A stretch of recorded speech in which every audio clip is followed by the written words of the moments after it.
Welcome to this primary election debate for Democratic candidates for Maricopa County Sheriff. This debate is sponsored by Clean Elections, the state's nonpartisan voter education agency. My name is Mari Rábago, and I'm joined by Steve Goldstein, who will be co-moderating today's debate. The format for this debate will probably be familiar to you. By the way, we're sharing this debate as part of a brand new effort to support democracy in Arizona. Thanks to a partnership with the Clean Elections Commission and the Arizona Media Association, we're working to make sure these 2024 debates are the most accessible in Arizona history. That means this conversation will air on a long list of local TV stations, radio stations, and digital platforms, including support from local newspapers. It's a shared effort among hundreds of local media brands across Arizona.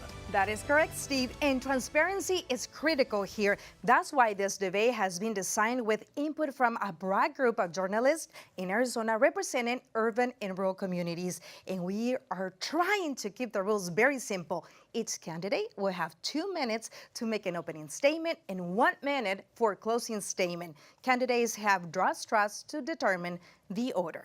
Throughout the debate, Maury and I will pose questions to each candidate, allow them to answer, and then make sure the other candidate has a chance to respond. Whenever a question is directed to a specific candidate, only that candidate's microphone will be open. At all other times, every microphone will be open. Thank you to voters across Arizona who have submitted questions. We've reviewed all of them to make sure every voice is heard. However, neither candidate has been given advance access to any of the questions. And with that, let's introduce our candidates for this debate, Tyler Andrew Kamp and Russ Skinner. That's correct. So, Mr. Skinner, you have the first opening statement and you have 2 minutes. Thank you to the Clean Elections campaign for inviting me to be participating in today's debate. I certainly appreciate that and that opportunity to be here today. Being the current sheriff for Maricopa County with 34 years of experience with the agency and second generation, I know the staff, I know the community, and I know our challenges and where we excel. We've been through a lot. Through administrations. This is my 4th administration serving as the sheriff, and I really enjoy working with the community that we've built upon. We've went through some challenges with the Melendrez court order, and that's one thing that's unique with the sheriff's office, to have federal oversight. A jail system, the 4th largest jail system in the United States of America, serving over 7,000 inmates on a daily population, 80,000 being booked into the jail. So when you look at who's going to run the sheriff's office in this next term, I hope that people do their research and look to me. I do have the integrity, accountability, and ensure that we continue with progressive measures and efforts to ensure that we're training's up to speed, we're doing 21st century policing, and doing it in a constitutional manner. We will continue these efforts as I continue to go forward and make sure that we also work on recruitment, retention issues, as well as some of the issues that we have involving other programs, the inmate services programs, and to ensure that our educational programs, to make sure that school safety is a paramount issue that we take upon us. Additionally, we're dealing with an election campaign right now, but we're also dealing with election security, and that's paramount. As we continue to talk about, we see what's going on, we want to make sure that we provide that security and education out there so that our community and the public is safe. Thank you. Tyler Andrew Kamp, you have 2 minutes for your opening statement. Wonderful. Thank you so much for having me, Russ. Great to see you again. You know, I've always been somebody who wants to help others, serve a purpose greater than myself. It's why I became a cop at age 22. It's why I teach at my youth at my church for the past 15 years. It's why I've traveled to 8 countries around the world serving in humanitarian organizations. It's also why I volunteer my time working for foster care organizations as well as food pantries here locally. We all know the dangers of a sheriff who puts his political beliefs before the needs of the community, resulting in discrimination of people of color and a federal lawsuit that has cost the county taxpayers upwards of $300 million in counting. When the Democratic Party reached out to me to run for sheriff, I was honored, but I felt the need to earn the support of the people. So for the past 5 months, I've traveled the county attending nearly 200 meetings and events, meeting with folks and listening to them. I've been overwhelmed and humbled by the amount of support I've received from people from all walks of life. But more importantly than that, I have the unconditional support of my wife, my family, and my close friends. I have over 2 decades of experience with the Phoenix Police Department. Over half that time was spent investigating organized crime, criminal street gangs, and homicides. I have 10 years of public safety leadership experience. I have executive experience living overseas working for the largest anti-slavery organization in the world fighting human trafficking. I also have executive experience working with local nonprofits here in Arizona. I am the only candidate with a diverse background and proven track record to be the difference maker the county needs. I will build upon the successes of Sheriff Pinzón 15 seconds. and move the Sheriff's Office forward with integrity, accountability, and effective policing. Thank you, Mr. Kamp. And Mr. Skinner, we'll start with the first question, okay? You were going to have 2 minutes to answer.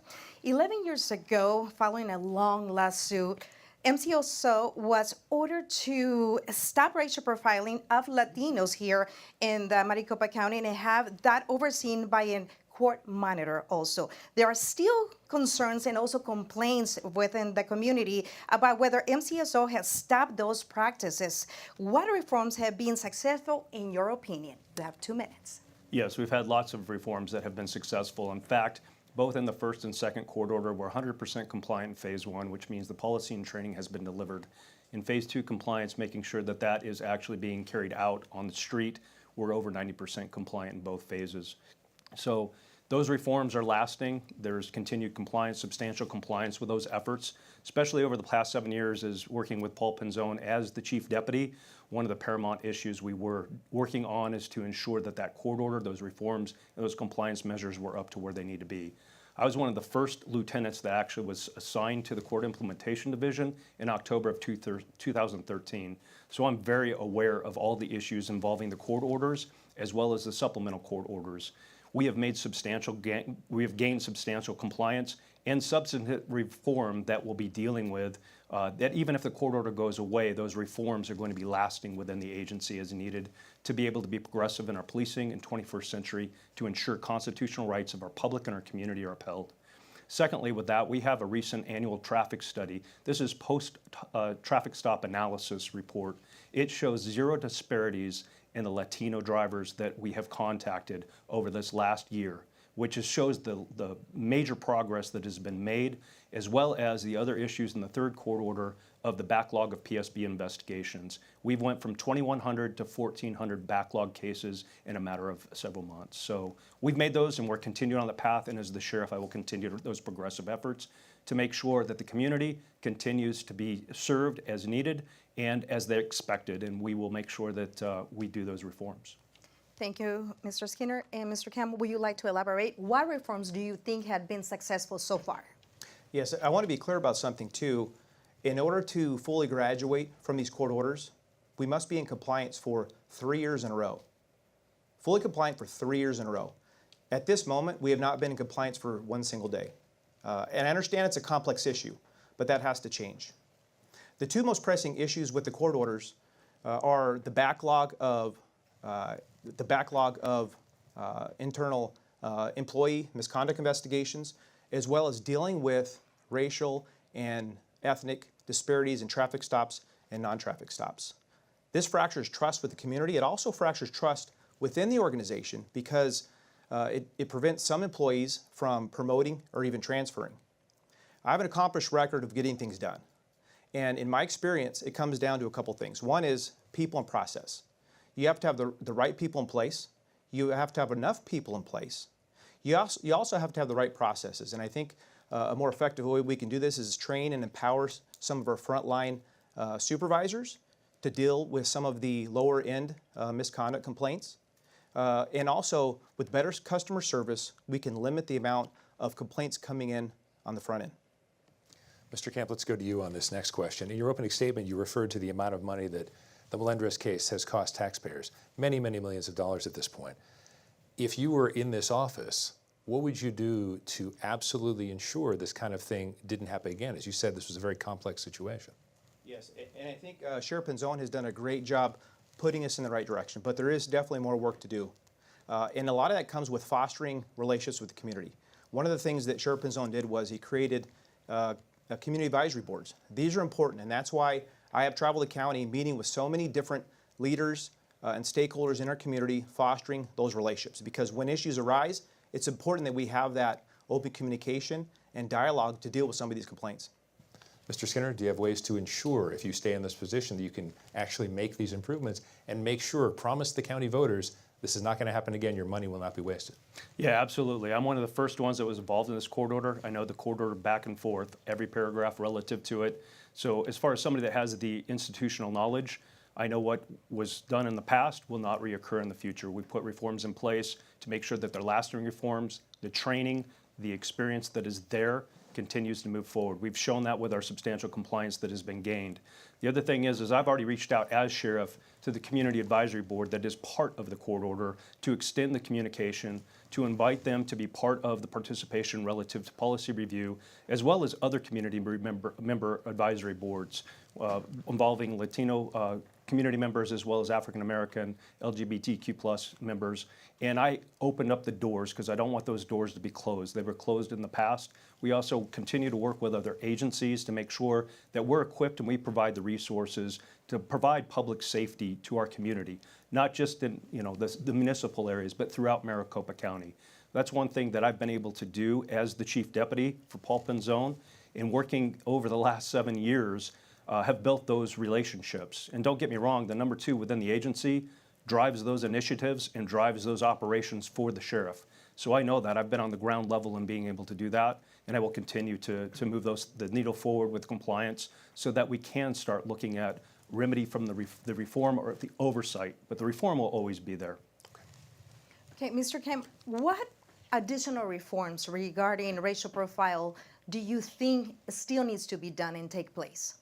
Yeah, again, I think it comes down to the relationships with the community. I just met with several leaders in the Hispanic community, and they've told me that even today, there are many in the Latino community that are afraid to call the police because they're afraid that they will be deported if the police respond.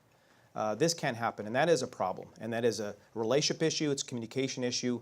We cannot ensure justice for all if some in our community are not calling the police. And so continue to foster those relationships is important. There are also some things in place that I would continue as sheriff. The traffic stop study is imperative, body-worn cameras. I think it's important that when complaints do arise, that we take it seriously, we act swiftly, and we're transparent. We must be accountable. We must identify, is this an issue, is this a lone wolf, a deputy that is acting on his or her own? Is this a policy or a training issue? Is this systemic? It's important that we get to the bottom, we find the root of the problem, and we communicate that with our community leaders and make sure that we hold ourselves accountable so that we continue building that trust. Mr. Skinner, from your perspective, what kind of reforms are still needed and should be taken in place when it comes to racial profile in Maricopa County?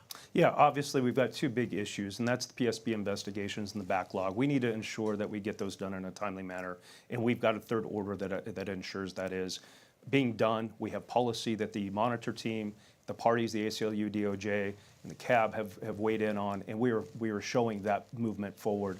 The other thing is the traffic stop data. A lot of this is post-stop traffic analysis, and to show this recent annual traffic report that it has 0 disparities with Latino community members, but we do see some others with the other racial. I don't know that we can ever explain it away. Some of them are minimal, like 17-minute or 17-second additional stop length. That's seconds involving a traffic stop. So we will continue to move the reforms forward. We always look at use of force issues, even though we're not under court order like, where we have another agency within the Valley that's dealing with some of these issues that the DOJ report came out with. Although similar with some areas, but very different in other areas. We want to make sure that we're policing the 21st century style and that we're constitutionally doing so and moving that forward. As far as issues that still outlay, a lot of this is administrative stuff. So a lot of the court order actually has to do with just supervision, what we call an employee intervention system notes. If a sergeant accidentally doesn't do one or a few of them, that sample group does not get in compliance. So we lose compliance for that. These are a lot of times human errors. It's not that our staff is not doing them intentionally.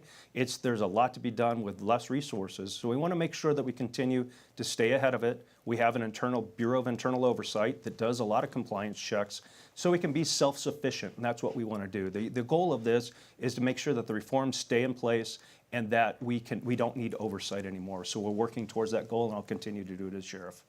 Mr. Skinner, let me stay with you on this one. The idea of trust has come up. You talked about some of the things you're doing to reach out to different communities. Are you still hearing, though, on a personal level? Do you talk to people at the ground level who still say to you, even if they appreciate the reforms that have been taken, they are expressing some of the fear that Mr. Kamp said that they will, that they might get deported if they come to you with a concern? Yeah, and I'll say this. Obviously, we are permanently enjoined from doing any immigration enforcement. We do not and will not do so. We put our staff through training for bias-free policing. We ensure that they have the best tools of the trade to make sure they extend that. We have a very robust community outreach program, as well as the community advisory boards that with the Sheriff's Office. I attend to several of these meetings, and I also go out into the community, and I've opened my door as the Chief Deputy and as the Sheriff, and asked them, give me specifics, because if so, I want to know about them so that we can correct them. Sometimes we see this involves other agencies. That I cannot control other than to be able to work with our other chiefs out there, which I'm part of the East Valley and West Valley Chiefs Association, as well as the Arizona Sheriff's Association. So we do collaborate and talk about issues that may be involving or impacting their community. But I always have an open door with our community members to ensure that they can trust their public safety. We can't do this alone. We have to continue to work together to move public safety in your community and to have the best response so that they do feel safe and that they do trust in law enforcement, and we're working together to keep them safe and move the initiative forward. So, Mr. Kamp, what would you be doing then to increase the trust that you mentioned? Yeah, it starts now, and that's why I've traveled the county meeting with over 200 meetings and events in the past 5 months. It's so important. I was just meeting with a gentleman. He's part of the LGBTQ advisory board, and he said he wanted to get more involved. He wanted to be more engaged. He says, what can I do? I said, you're doing it. He goes, what do you mean? I said, this right here, just getting to know me getting to know you. We have to build a solid foundation, because you're right, it does come down to trust. We can shout from the top of the mountain, but if they don't believe us, if they don't trust us, it doesn't matter. Our job is to keep the public safe, protect the community, but they also must feel safe. And when you're living in the shadows, when you feel like you're living in the shadows, you feel like you're scared to go to the grocery store or the gas station, that is not a good feeling. And we have to make sure that we do better building those relationships. Mr. Skinner, a lot of people question still if the courts should be involved still with the oversight of MCSO. What is your opinion in this? Well, I don't think any agency wants oversight. I mean, obviously, we see what Phoenix is going through. It's not a fun task. We did have need for reform with the office. We know what happened. We know that there was racial profiling through litigation, as well as other reforms to get into best practices. I will tell you that there was a lot of good that came out of it to give us the technology that we need to be able to track, example, body cameras, other software programs that the county budgeted and allocated to our agency. So there was a lot of good that came to bring us up to where we needed to be in modern day law enforcement, which has changed quite a bit over the years. And that's kind of a big thing is, you know, a lot of the candidates haven't been involved in law enforcement over the last 3 or 4 years, and we've seen our community change dramatically and be impacted dramatically. So should the court still be involved? You know, I would like them not to be involved, but we also have to show that we are self-sustaining with these reforms, that there's not a need for it. We are getting there with 100% compliance with the first phase on all of this. So, you know, I think Mr. Kamp had referred to that we haven't gotten anywhere. No, there is substantial compliance that actually has been shown for 3 consecutive years. The full and effective compliance is for the complete court order. And what I want to do is continue to work with the judge and the monitoring team and parties to see if there's certain things like we've seen in other jurisdictions of a consent decree where those can fall off. We'll still continue the process, but we focus on the meat on the bone, basically, of what issues still need to be covered. And that's another important thing. This is a federal court order and not a consent decree, which are 2 very different things. These are mandates that have to be done. And we need to make sure that we work together, communicate together, provide that training, provide that policy to move forward to make sure that we can definitely get out from underneath the oversight, bring down the cost, and make sure that the agency is self-sustaining. Thank you. If I could, yeah. Yes, please, go ahead. No, I appreciate that. So he's correct. This is a court order. These are court orders, not a consent decree. It's a court order because the sheriff's office basically thumbed its nose at the courts. The courts had asked for data and information, and the sheriff's office said, nope, we're not giving it. So they were given a court order in 2013, and Mr. Skinner is right. He was put in charge of complying with the court order, failed to do so, so the sheriff's office received a second court order in 2016, and then a third court order in 2022. So yes, this is a problem. And when I actually sat down and read the lawsuit and the 3 court orders, I was blown away at how dysfunctional the leadership and the training was at the sheriff's office. I think we all saw the roundups and the discrimination was out in public of what was going on in neighborhoods of color, but I had no idea it was as dysfunctional as it was until I actually read the court orders. And so yes, it was definitely needed, and it continues to be needed until we can show that we can fully comply with it. And I want to be clear, I didn't say we haven't made any progress. What I said was we have to be in full compliance for 3 consecutive years. As of right now, we have not been in compliance for 1 day, and that needs to change.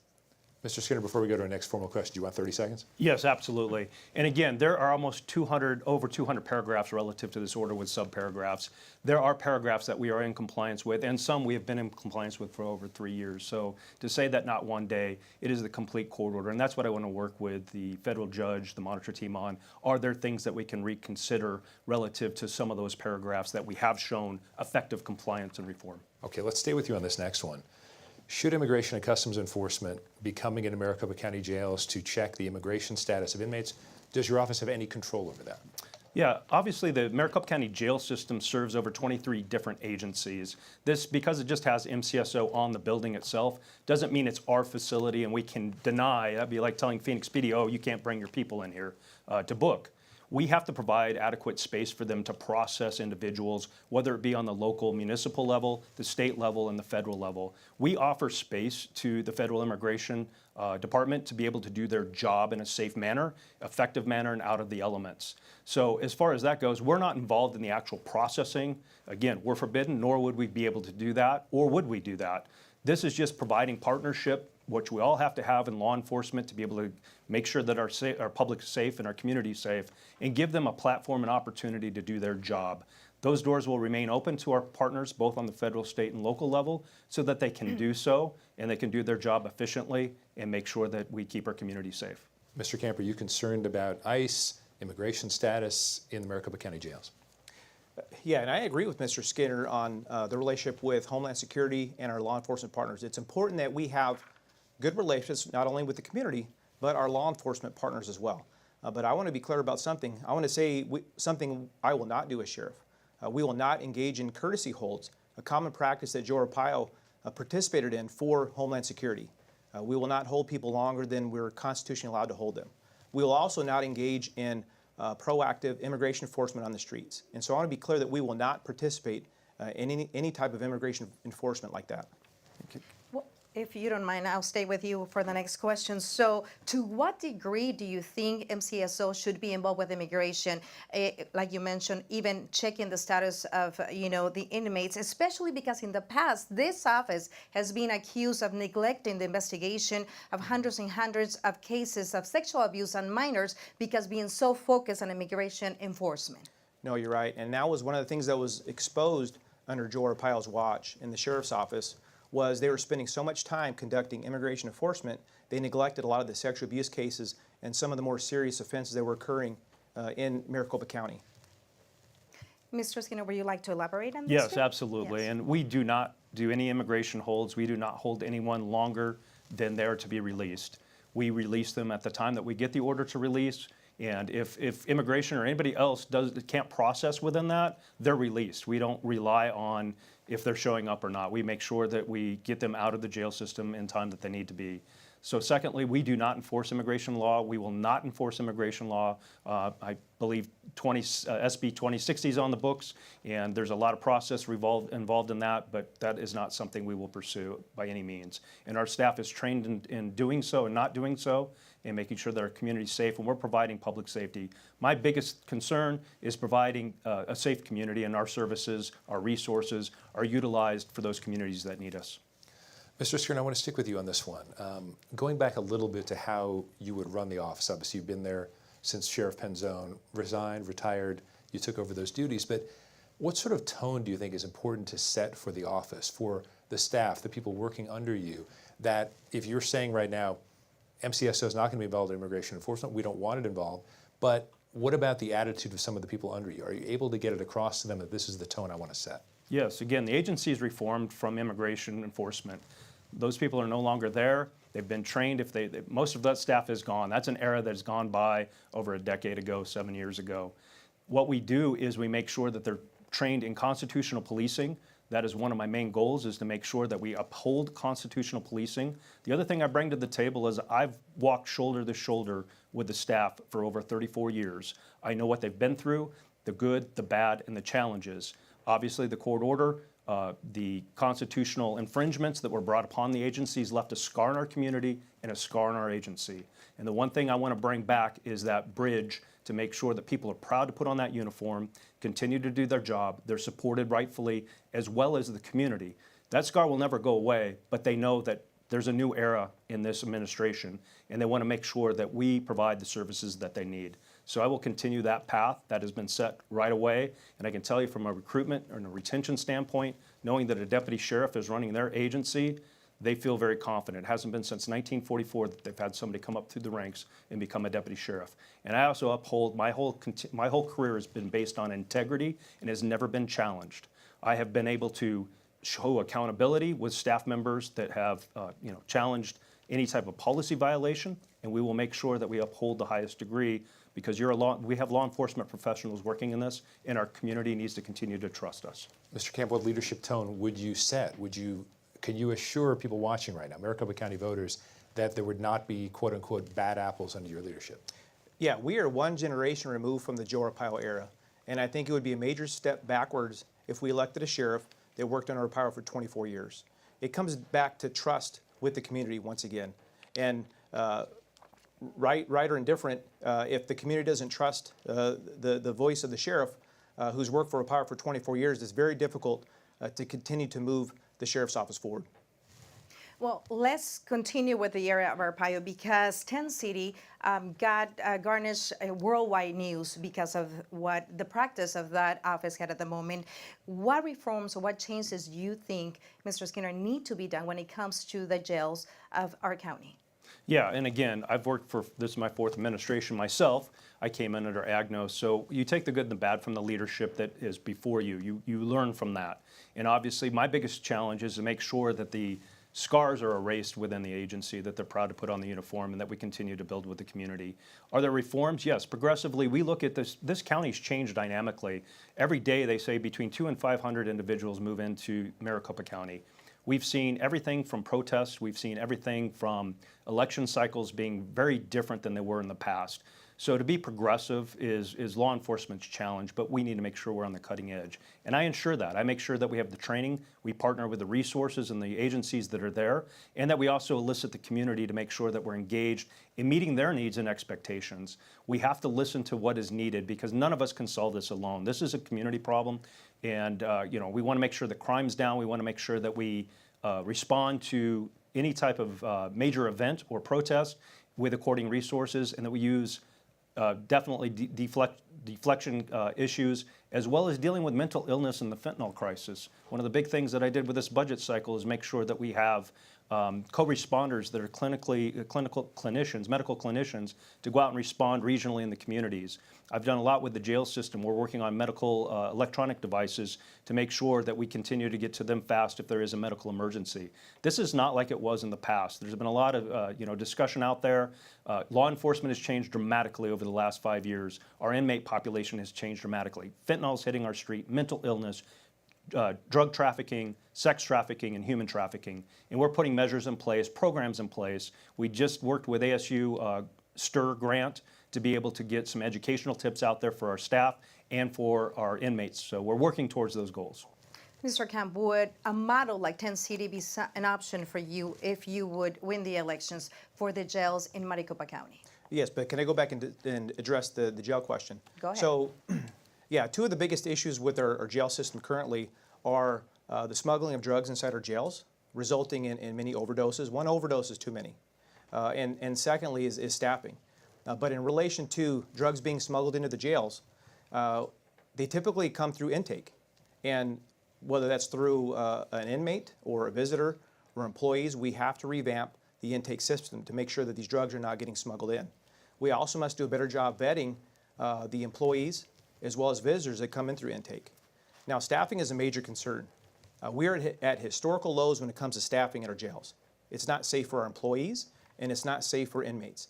And there's some things we can do to curb that. One is graduated from the court orders, but that's going to take, as we discussed, at least 3 years. So we have to do something in the meantime. and that's a change of culture. We have to recruit and retain our employees. I think with an emphasis on recruiting women and our veterans, these are untapped resources that they would do a great job working inside our jails. I'd also like to introduce a walk-in employee wellness center. It's a tough job, and that's a big reason why people are leaving, is because it's tough. You have to work long hours, holidays, weekends. It's very stressful.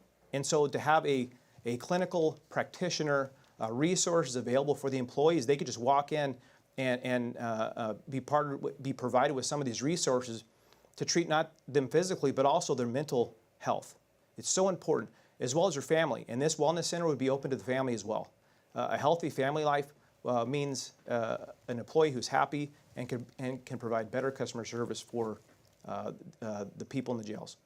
Mr. Skinner, this segues well into our next question, which is, what sort of training is going on for employees of Maricopa County jails, and what would you like to see change? Are there things you've done already, but some of Mr. Kamp's ideas, things you'd want to implement in this 21st century employment center?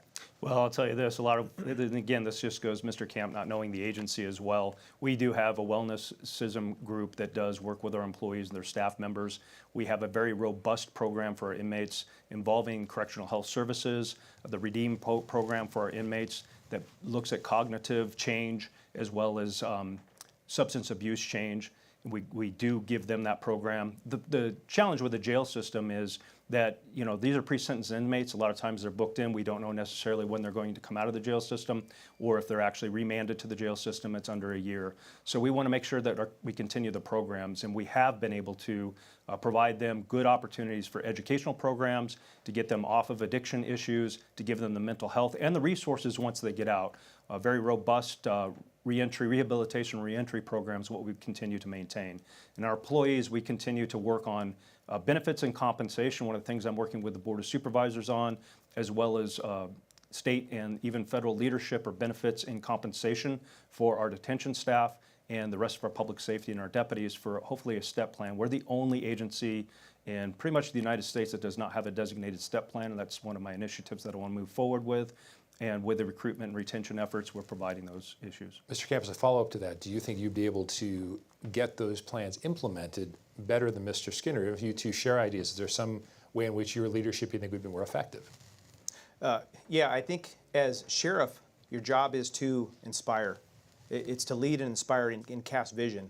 Mr. Skinner, I think, is a great operational leader, but that's not what the sheriff is. The sheriff is somebody who's the CEO of the organization, somebody who can inspire and present vision. So there will be things that come up that we haven't dealt with in the past, I can guarantee it. And we need somebody who has the flexibility, the broad scope of experience, not just in the police role, but we're learning that my work over abroad, diplomacy work work abroad, as well as work with nonprofits, is vital to the success of the sheriff's office, because it brings a different perspective and a different point of view of how to solve our problems in public safety. Mr. Skinner, I want to go back with you. You mentioned about the issue of drug abuse in the streets and among inmates. Are you satisfied with the way the jails are being run right now? And especially when there are allegations of drug trafficking done, especially from officers towards the inmates? Well, let me address that. There was one person in the organization that attempted to bring drugs in, and we infiltrated that. We do not have evidence of others trying to bring drugs or drug trafficking in our jail system. We've put in a lot of steps relative to making the jail safer. The issues we're dealing with is fentanyl. Fentanyl is a nasty drug. We work closely with correctional health services. We evaluate any type of health issue relative to that. The correctional health director and the doctor have actually told us that they have not seen a medical or health crisis like this.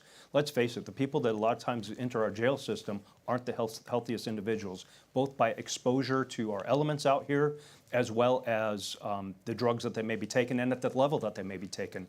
We've done a lot of proactive steps. The first thing they get handed when they walk in the door is a bottle of Gatorade and a meal, so that we make sure that they get the hydration back up, the nutrition. We've seen a direct impact with this. We've also put dogs in the jail to make sure, and these are your nice little Labradors, not security dogs. These are dogs that actually sniff out drugs, and we've actually had some good response to that. We had an inmate get up from a chair. The dog hit on the chair. We knew the inmate actually had drugs on that person. So, and we also have screening for all those that enter the jail, both on the visitor side as well as our employees. And this is just to make sure it's safe. I trust our employees. This was something that came under Penzone, and he and I will tell you that we disagreed right away, but it's proved to be effective. And so we're going to maintain to make sure that we keep our inmates, mainly our staff, taken care of and make sure it's a safe place and effective environment for them and eradicate that. We can only continue to mitigate contraband beyond just drugs will infiltrate anywhere in the U.S. And so a jail system is more secure than most, but we see it at airports where you think would be a very secure. Federal buildings. These are things that we continue to work on and be progressively responsive to. Mr. Kamp, would you like to elaborate? Are you satisfied? Do you think the current jails are functioning the right way? I think they are to a certain extent, but like I said before, one overdose is too many. And we've seen several overdoses in the last few years inside our jails. Drugs are clearly getting inside our jails. When I spent time investigating organized crime at the Phoenix Police Department, we did numerous investigations in the jails and the prison system, but specifically in the jails where gang members were sneaking drugs, smuggling drugs into the jails through visitation and employees. These were large-scale investigations, and so these are areas that we need to continue to work on and stop. Mr. Skinner, we have invoked the name of Paul Penzone a lot tonight, but also former Sheriff Joe Arpaio. Is there still influence being felt there by Sheriff Arpaio? He was there for a very long time, cast a very large shadow. Are there certain things that viewers right now, you can say to them, he's been out of office for 8 years at this point, he is no longer influential? That is correct. I will tell you this, again, I've worked for many administrations. Being second generation, I've even known administrations predating me with my father working there. I can tell you this, Joe Arpaio is no longer being looked at as a leader in the organization, nor an influence in this organization. We still have the federal court order. I don't want to say the gift that keeps on giving, but it's not in a positive light. This is something that's impacted our agency greatly, and we are working hard to continue this. We've made a lot of progress. It shows in the numbers. It shows in the community engagement, the community involvement, shows in our response, and reaching out to the community. I get positive feedback on our staff and their response. We just worked with several cases involving burglaries in the areas, drugs. We work with community projects. If we see something where somebody had an abandoned house where it's used for drug trafficking or just homeless drug use addiction, we make sure that we work with the community to eradicate that, but address it as well. I will tell you that those days are over and our future is here. Mr. Kamp, do you have concerns, though, that there's still that shadow hanging over? You mentioned some people who don't necessarily trust the MCSO. One would think that's probably because of Sheriff Arpaio's reputation. No, absolutely. And when I travel the country, Arpaio still looms over the county. I often, when I tell people I'm from Arizona or Phoenix, they say, "Oh, is that the county where Sheriff Joe was running for so many years?" And it's a stain on our community, and it's still felt, and there's still distrust in the community. This is a big deal, and anybody who's been associated with Sheriff Arpaio, in the eyes of many in our community, they're just never going to trust that person, and that's why it's imperative that we elect somebody who has not worked and has not been a part of the culture of Sheriff Arpaio. We are one generation removed from his era, and I'm the only candidate with a diverse background and proven track record to take us to that next level. Can I rebut to that one? Go for it. You have 30 seconds. No, I certainly appreciate it. To allocate that somebody that's been with the agency bears the front and same leadership style as somebody that served in the past is absolutely wrong. That'd be like saying Mr. Kamp here, who served with Phoenix, and right now they're looking at a DOJ investigation, impending federal degree, and saying, well, he's just as guilty of being part of that organization. You can't pin employees with leadership because you don't have a say. There's actually a federal law and court decisions on that. So that's kind of unfair to say. Okay, I want to go back to Tent City, if it's okay, and I want a specific answer on this. Do you agree with the model of Tent City? Will you implement something similar here in Maricopa County again? Well, this could be a short answer. Absolutely not. Sheriff Penzone, when he came aboard, and I worked with him on this, actually actually got community members to be part of a review committee relative to Tent City. And when we looked at it, the bottom line was it cost the taxpayers a lot of money. The other thing is the elements. You know, we went through Hart versus Hill many years ago, which was a lawsuit in the jail system. And we have to be progressive with the elements of what we're dealing with in Maricopa County. It gets to be 122 degrees out here. The other thing is between the staffing, and I want to just address the staffing because Mr. Kamp brought it up. Back in the day, we had almost 9,000, over 9,000 inmates. And so with that, our staffing is commensurate with 7,000 inmates. Yes, we're still understaffed, and I still have an initiative to do that. But the bottom line is we have less inmates now post-COVID than we did over the years that we were talking about with the numbers. If we were fully staffed, that was for 9,000 inmates plus in our system. As far as Tent City goes, no, we don't need another facility. We just built the ITR in the Watkins Jail, which is our intake facility and holding facility. And it's direct supervision, which is, you know, again, one of those things that you're actually more of an open view. We look at it as people coming into the system, might be their first time coming into jail. It's a little more, brings the anxiety down for our inmates. So we have enough facilities to be able to maintain. That would take a lot of resources and a lot of taxpayer money to put back up, and there's no reason for us to do that, not to mention to deal with the elements and everything else. It costs a lot. There was air conditioning and swamp coolers out there, so think about the electric bill on that. Mr. Kamp, what do you think about the model of Tent City? Will you implement something similar? No, and in 2016, Sheriff Penzone, he created a mini task force, some community members, business leaders, to take a look at the effectiveness of Tent City. What they found was it was not effective, it was not cost effective, it did not prevent recidivism, it was not safe for employees. So I absolutely would not create a Tent City again. But what I would do is with those cost savings, I would invest in equipment for the employees. I would also invest in drug treatment programs for inmates. A big part of my platform is restorative justice and preventing recidivism, treating the problem, not just the symptoms. It's important that we have a holistic approach to our inmates so that they can get the help they need while they're locked up in jail. And then when they leave, we're creating a pipeline for jobs so that they could be successful and have a place to go and they won't return to jail in the near future.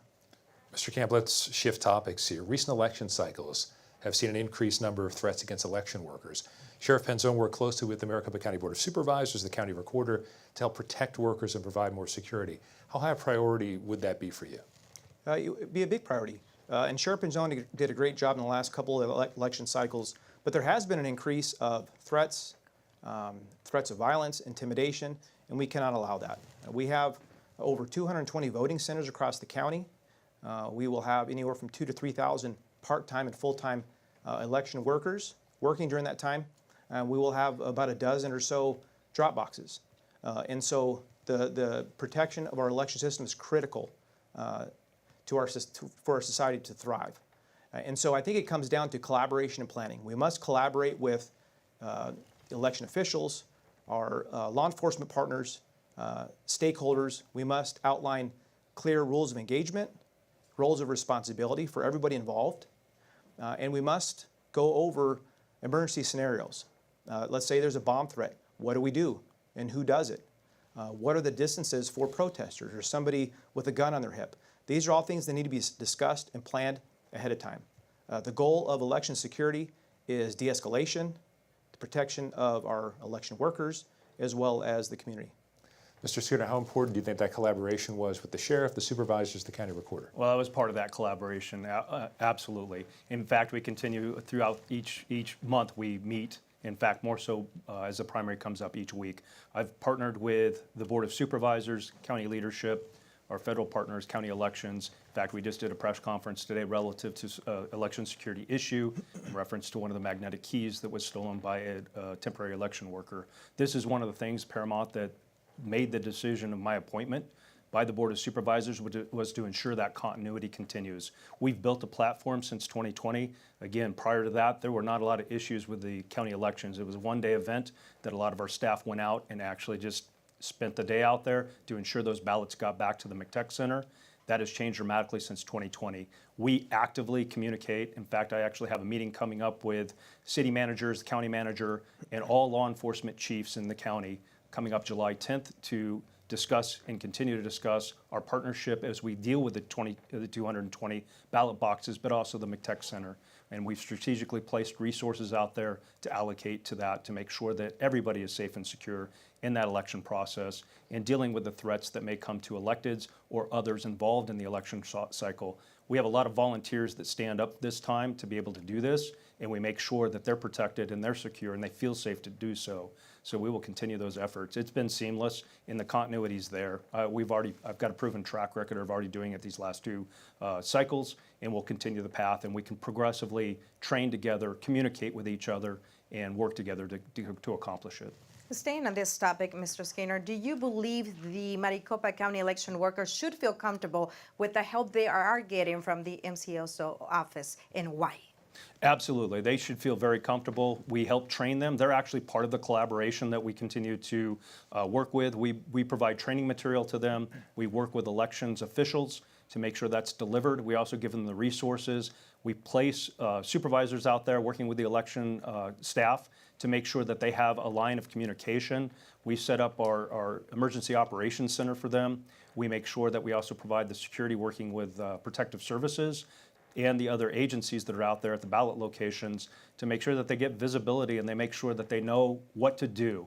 And again, today's press conference showed that an immediate issue came up and the response was rapid enough that we have somebody in custody relative to potentially an election security issue where the gentleman stole a magnetic fob that actually works for one of the tabulators. So it does show that the response is working, it's proven, and we continue to work with the board, county leadership, and our public entities out there throughout Maricopa County to make sure they feel safe and secure and give them the tools to make sure we get the democracy accomplished. Because it's a zero tolerance for us. Democracy will prevail this election cycle, as it will going forward. Mr. Kamp, do you believe these election workers in our county have the help and the support they need? Yes, I do. And again, I think it goes back to the collaboration ahead of time. They have to feel comfortable working with law enforcement. And remember, not everybody in our community feels comfortable speaking to somebody who's in uniform. And so the only way we can break down those barriers is through relationships, and those relationships ahead of time. And so the collaboration ahead of time, allowing them to ask questions and have that open lines of communication with the sheriff's office is imperative for them to feel comfortable and the election each voting center to be comfortable. Mr. Kamp, this is a partisan position. There are some who say maybe it shouldn't be, but it is, and you're both running as Democrats. Sheriff Penzone was a Republican who then became a Democrat. What should Democratic viewers right now, independent voters right now, when they see the two of you and they lean to the left, let's say, they lean to the Democratic Party, should they trust that you're a true Democrat? What would you say to them? Yeah, so for my entire career, professional career, I've never been a political person. When I worked the streets of Phoenix, when I conducted my investigations, it didn't matter who you are, where you come from, I'm going to protect and serve to the best of my ability. In 2021, I retired from the Phoenix Police Department, and my wife and kids, we moved to Africa. And that is when my vision for public safety started to evolve a little bit. I started to create a deep sense of empathy, and I believe that public safety is more than just arresting people. We can't arrest our way out of crime. It just doesn't work. We have to have more of a holistic approach. So oftentimes, people have mental illness, drug addictions. They would not have committed a crime if it was not for the mental illness and drug addiction that they have. And so we're just going to continue to arrest people over and over again until we treat the root of the problem. And so my approach, my vision for public safety is more of a holistic approach. And so back in October, when Sheriff Penzone announced he was going to resign, I met with the Democratic Party, and I shared my vision for public safety. I shared my professional experiences, my personal life experiences, and they were absolutely comfortable with me running as a Democrat, and they wanted to support me and do everything that they could to help me win in November. And since then, and that's the very reason why I have traveled across the county, attending over 200 meetings and events, because it's my opinion you must earn the right to run as a Democrat. You must earn the support of the party, and I've been overwhelmed with the amount of support I've received. Mr. Skinner, how important is your political affiliation? Yes, no, there's no priority with political affiliation with me. I've been in law enforcement for 34 years, and I show integrity and accountability with the office. I make sure that we do so in a constitutional manner and that we respond It doesn't matter if one of our deputies goes out there, they do not ask you if you're a Republican, a Democrat, or independent. We truly guide with public service in mind, and my integrity and ethics are intact that will continue to be driven as such. Political affiliation does not belong in law enforcement and should not be in law enforcement. In fact, it was one of the things that drove me to doing this, is making sure that I continued the mission of serving and not having somebody come in here for their own agenda, their own ego, or their own political affiliation to drive the mission of the law enforcement. Sheriff's office is unique because it is an elected position, but I can tell you that my integrity has been never challenged, never questioned, and I drive with public safety in mind. I make sure that our community's safe and make sure that we're delivering the highest level of professional services without any type of influence on the political front. And that will always be something that we will carry forward, and that will be something that I can guarantee as Sheriff of Maricopa County, and I've already proven throughout my career and currently as Sheriff with Maricopa County. I want to stay with you, Mr. Skinner. There are a lot of parents watching tonight, and there's a concern for the increasing problem of fentanyl in our communities. How do you think your office should be, or the office at MCSO should be acting in relation to this increasing problem? Well, I don't think as it should be. We are acting in reference to this problem.